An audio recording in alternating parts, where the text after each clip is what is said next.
Sir, अभी जो Covid को लेकर जिस तरीके की स्थिति बनी हुई है देश भर में, क्या लग रहा है? एक तरफ कालाबाजारी भी हो रही है, लोगों को बेड नहीं मिल पा रहे हैं, और जो राजनीतिक चाहे किसी की भी सरकारें हो, उसको लेकर आप क्या मैसेज देना चाहते हैं? किस तरीके की से इस स्थिति को संभाला जाए? देखिए, मुझे लगता है कि हम मर्यादा पुरुषोत्तम भगवान श्री राम का देश हैं, उनको मानते हैं और इस तरह की चीज़ें नहीं होनी चाहिए।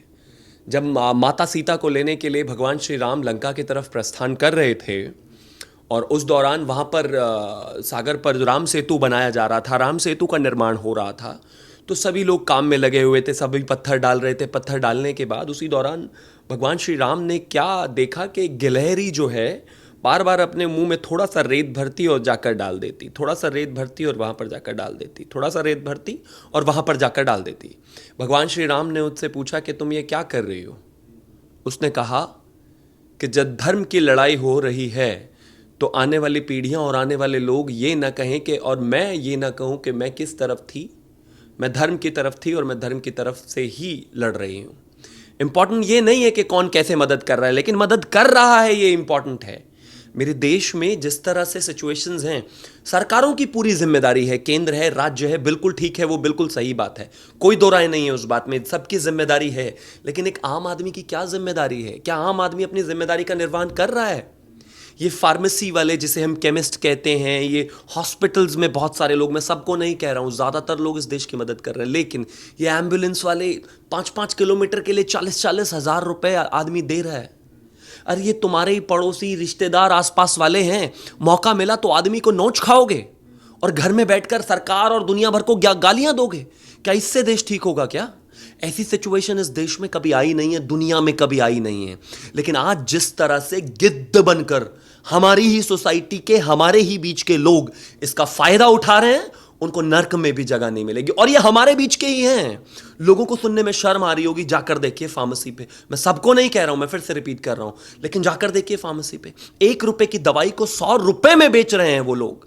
रेमडेसिविर का इंजेक्शन जिसकी कीमत शायद 1,000 से 2,000 के बीच में अलग अलग ब्रांड्स पे 50-50 हजार और 1-1 लाख और 1.5-1.5 लाख रुपए का बिक रहा है। इस हिंदुस्तान को आप सबसे सर्वश्रेष्ठ हिंदुस्तान कहते हैं ना? मेरा भारत महान, मेरा भारत महान, महान है, महान था, लेकिन ये आपके कृत्य लोगों की लाशों पर बैठकर बहुत सारे लोग इससे जुड़े हुए हेल्थ केयर से तांडव मचा रहे हैं। 1-1 लाख रुपए, 50-50 हजार रुपए के इंजेक्शन, 20-20, 30-30 हजार रुपए करो, इसके अलावा 20-20 हजार रुपए की एम्बुलेंसेज, लाखों में हॉस्पिटल्स के बिल। ये शर्म कीजिए दुनिया को ज्ञान देने वाले। और मेरे देश की पब्लिक से मेरा सवाल है, आप जो इस देश में बैठकर घर में अपनी धर्मपत्नी के साथ, बच्चों के साथ, माता के साथ, पिता के साथ इस सरकार को गाली देते हो, शर्म नहीं आती?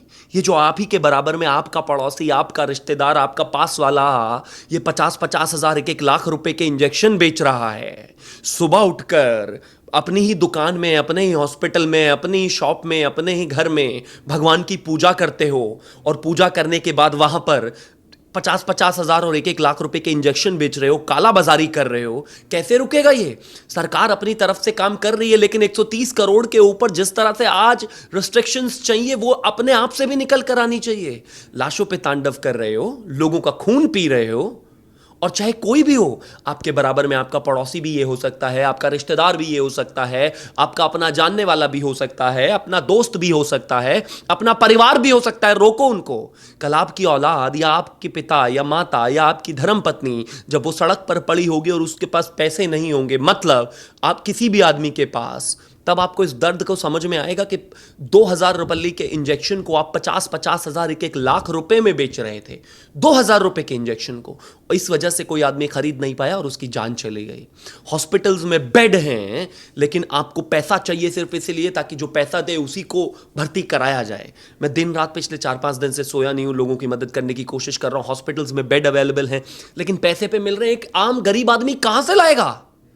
इंसानियत नाम की तो चीज बची नहीं है। दुनिया को ज्ञान देने चले हो, सरकारों को ज्ञान देने चले हो, ये नहीं हुआ, वो नहीं हुआ, ऐसे नहीं हुआ, वैसे नहीं हुआ, ये कमी है, वो कमी है। जो तुम्हारे पास है उसको तो 50 गुना रेट में बेच रहे हो ना। वहां इंसानियत नहीं नजर आती। जब अपना धंधा है, जिसको जैसे मर्जी हो वैसे मार दो, नर्क में भी जगह नहीं मिलेगी। और इस तरह की तमाम कहानियां हैं।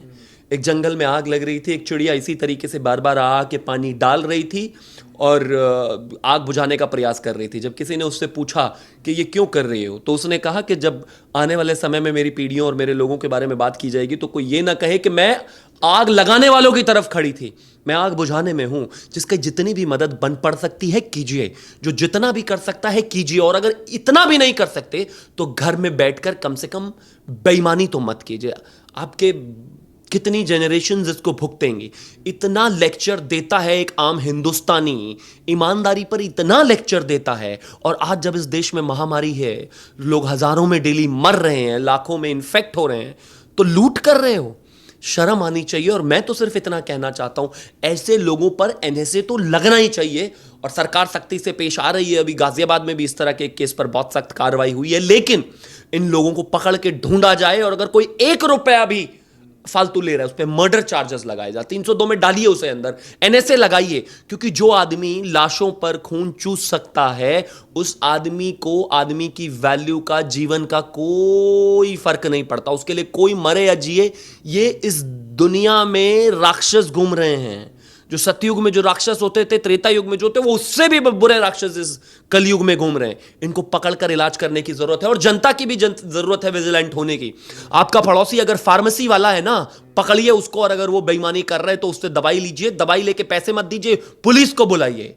क्योंकि आप शायद 50,000 रुपए का इंजेक्शन ले लेंगे, लेकिन एक झुग्गी झोपड़ी वाला जो 2,000 का अफोर्ड कर सकता है, वो नहीं ले सकता। उसके 3 मर जाएंगे आपके चक्कर में, आप तो शायद बच जाएंगे। पकड़िए ऐसे लोगों को। अगर कोई एम्बुलेंस वाला 10,000 मांग रहा है, उसको 10,000 में हाँ करिए, लेके जाइए, और फिर पुलिस बुलाइए। पुलिस बुलाकर उनको मारिए। इनको जरूरत है इन लोगों का ट्रीटमेंट होना। हॉस्पिटल वाला अगर पैसे मांग रहा है, रंगे हाथों पकड़वाइए उसे, क्योंकि ये मामला आपका नहीं है। आप तो शायद हॉस्पिटल में एडमिट होकर या 50,000 रुपए का रेमडेसिविर खरीद के बच जाएंगे, लेकिन आने वाले कितने लोग इस वजह से मर जाएंगे, और एक को इन्फेक्शन लगा तो जाने कितनों को लगेगा।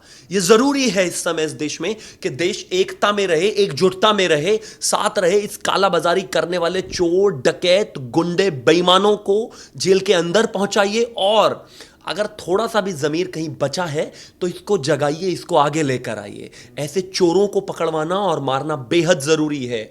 इनको सरकार को दीजिए, इलाज करने दीजिए, पुलिस को दीजिए, और कृपया करके प्लीज़ कुछ समय के लिए कालाबाजारी कमा लेना, भर लेना अपना धन, अपनी कोठरियाँ, अपनी पोटलियाँ बना लेना अरबों रुपया, लेकिन कम से कम किसी माँ का बेटा सिर्फ इस वजह से मर जाए कि उसको इंजेक्शन नहीं मिल रहा, स्टॉक करके रखे हुए हो, होर्डिंग करके रखे हुए हो।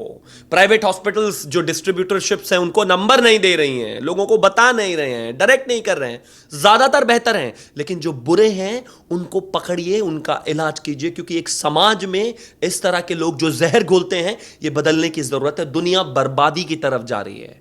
कितनी आबादी पर क्या इन्फेक्शन के क्या प्रभाव पड़ेंगे पता नहीं है। दिन रात कॉल्स आते हैं मेरे पास कि आज मेरे माता पिता की दोनों की डेथ हो गई है, कुछ कीजिए। आज एक बेटे की डेथ हो गई है, 40 साल का, माँ बाप दोनों इन्फेक्ट हैं, इसके डेड बॉडी को प्लीज़ कहीं पहुंचवा दीजिए, इसका अंतिम संस्कार करा दीजिए। अगर आज भी आपकी आत्मा नहीं जाग रही है, यकीन मानिए आप इंसान बचे ही नहीं हैं।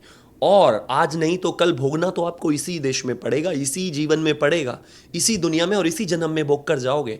तो ईमानदारी नहीं कर सकते, किसी की मदद नहीं कर सकते, तो बेईमानी मत करिए। और ईमानदारी को प्रमोट नहीं कर सकते तो बेईमानों को कम से कम मत प्रमोट करिए। और अगर कोई बेईमानी कर रहा है उसे पकड़िए, सरकार की, सिस्टम की मदद कीजिए। इस दुनिया में कभी भी महामारी आई है, और किसी भी देश में आई है, यूएसए, इटली, कनाडा, कहीं पर भी आई है, सरकारें सभी की नाकाफी रही हैं, सरकारों से कुछ नहीं हो पाया है। सरकारें कमोबेश हताश नजर आई हैं। एक विजिलेंट लोग, एक एक्टिव जनता, देश जो अपना भी ख्याल रखे और सबका ख्याल रखे और सरकार की मदद करे, वही इस समय कुछ कर सकती है, और उसी की जरूरत है। अभी भी जागिए, ये देश आपका है, वरना जब यहां से निकलेंगे, इस वायरस से निकलेंगे, तो ये दुनिया पहले जैसी कभी दिखाई नहीं देगी। इतने चेहरे जो आपके आसपास थे वो आपको कभी दिखाई नहीं देंगे, जब वो जो करोड़ों रुपया इंजेक्शन बेच बेच के और बेड बेच बेच के और एम्बुलेंस चला चला के कमा रहे हो ना, उसको खा लेना, रोटी की जगह रुपया ही खा लेना। लेकिन आज कम से कम इस देश को बचाने की जरूरत है, और लोगों को आगे आने की जरूरत है। इस तरह के चोर डकैतों को पकड़ने की जरूरत है, और सरकार के साथ कदम से कदम मिलाने की जरूरत है। लड़ते रहिए आपस में, लोग तो मर ही जाएंगे। आप लड़ते रहिए, कौन क्या कर रहा है, क्या हो रहा है, नहीं हो रहा है, ये खत्म करने की जरूरत है। सबको एक साथ आने की जरूरत है।